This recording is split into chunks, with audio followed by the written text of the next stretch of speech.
The nuclear bear. It was October 1962, the height of the Cuban Missile Crisis. The world was closer to nuclear war than ever before, and tensions between the United States and the Soviet Union were razor sharp. At a U.S. Air Force base in Duluth, Minnesota, a guard spotted a figure trying to climb the fence. With Soviet sabotage a real fear, the guard fired his weapon and hit the emergency alarm. That alarm was wired to nearby bases. One of them, Volkfield in Wisconsin, received the signal, but due to a wiring error, it triggered something far worse. Instead of the sabotage alarm, it activated the launch siren. It was the cue for nuclear-armed fighter jets to scramble, jets already on high alert, fully armed, and told that any alarm meant a real Soviet attack. Pilots rushed to their jets, engines were fired up, and the runway lit up with red lights as they prepared to take off. But then, an officer at Volkfield realized what was happening. He jumped into a car, raced down the runway, and waved the jets down before they could lift off. Had he been a minute later, those planes might have crossed into Soviet airspace, triggering World War III. And the figure that caused it all was not a Soviet saboteur at all. It was just a black bear wandering near the fence, insulting Genghis Khan's diplomats. In 1218, Genghis Khan was at peace with the Khwarezmian Empire. The two powers shared trade routes. There was no war or hostility. So when Genghis sent a caravan of merchants across the border, he expected business as usual.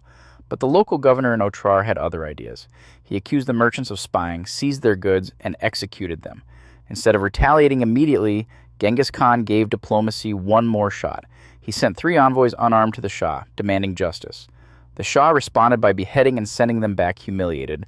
In Mongol culture, killing a messenger wasn't just an insult. It was an open declaration of war. So Genghis declared war. He led a full-scale invasion of over 100,000 men. Cities like Bukhara and Samarkand were leveled. The Khwarezmian Empire ceased to exist. Millions died.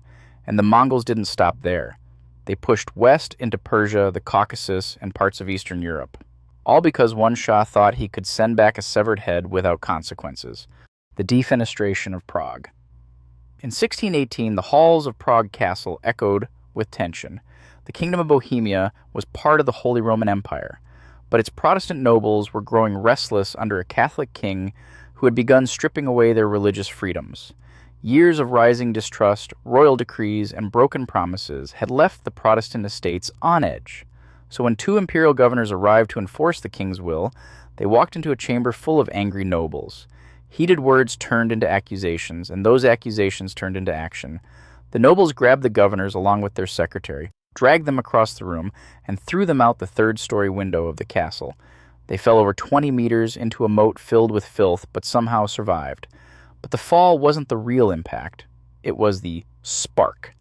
That act of defiance lit the fuse of what would become the 30 Years' War, a continent-wide religious conflict that would devastate Central Europe. Armies marched, cities burned, and entire regions were depopulated by war, famine, and plague. Over 8 million people would die before the dust settled. China abandons its navy. In the early 1400s, China wasn't just a land empire. It ruled the seas. Under Emperor Yongle, massive treasure fleets commanded by Admiral Zheng He sailed as far as East Africa.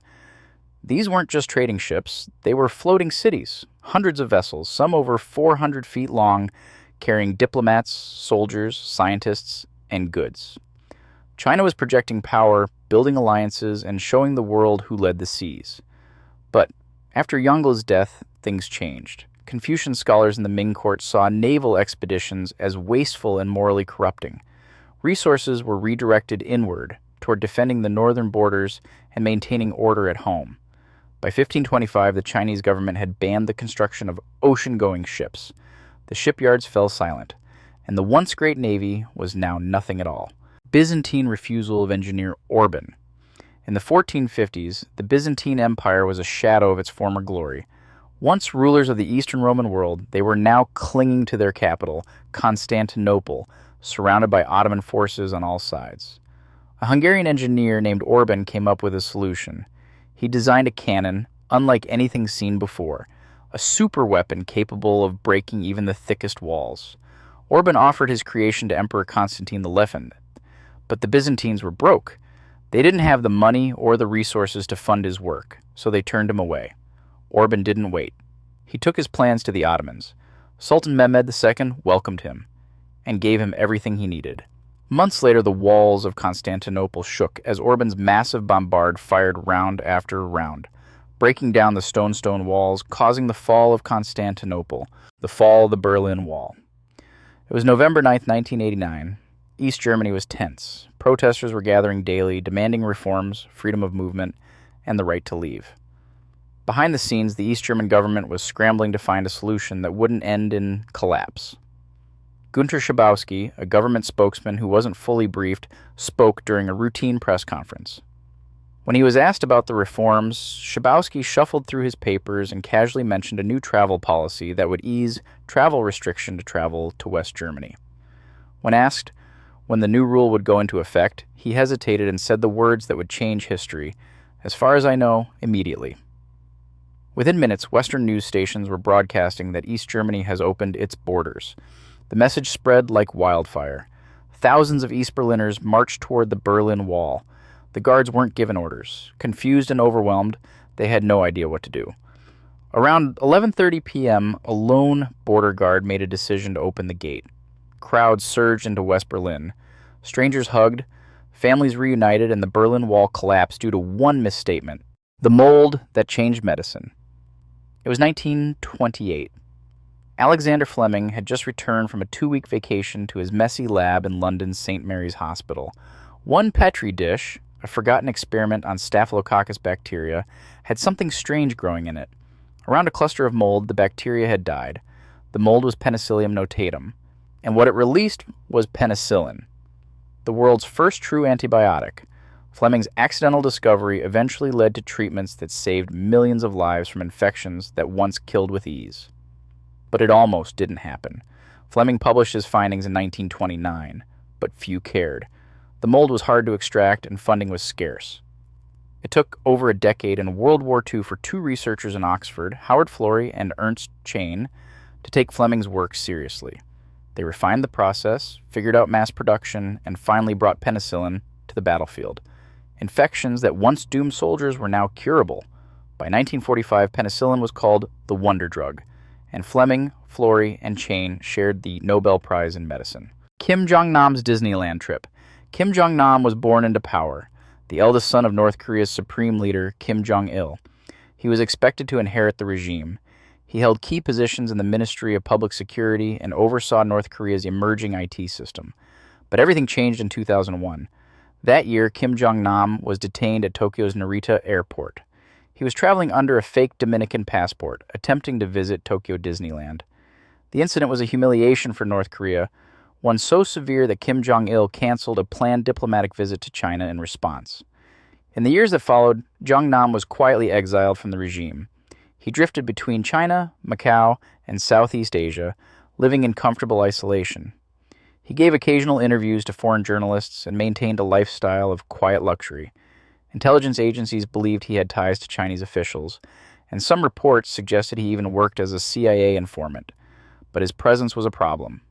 In 2010, Kim Jong-un, his younger half-brother, was officially chosen as North Korea's next leader. From that point on, Kim Jong-nam became a potential threat. South Korean intelligence reported that Kim Jong-un gave standing orders for his assassination. Jong-nam, aware of the danger, reportedly wrote a letter to his brother begging for his life to be spared. But on February 13, 2017, at Kuala Lumpur International Airport in Malaysia, 2 women approached Kim Jong-nam and rubbed a substance across his face. Within minutes, he collapsed. The substance was VX nerve agent, one of the most lethal chemical weapons on Earth. The women were arrested, but claimed they were told it was a prank video for a TV show. NOAD computer glitch. It was just past midnight on November 9th, 1979, when lights began flashing at the North American Aerospace Defense Command. Computers showed hundreds of Soviet nuclear missiles in flight, heading straight for the United States. Within seconds, Strategic Air Command was on high alert. Bombers were scrambled. Nuclear-armed planes rolled toward the runway. The President's National Security Advisor was alerted. Everything looked real. All indicators showed that World War III had just begun. But none of it was real. There were no incoming missiles. The entire emergency and panic had been triggered by a single computer chip. A faulty 46-cent computer chip, connected to a training simulation system, had mistakenly fed a war scenario into the live defense network.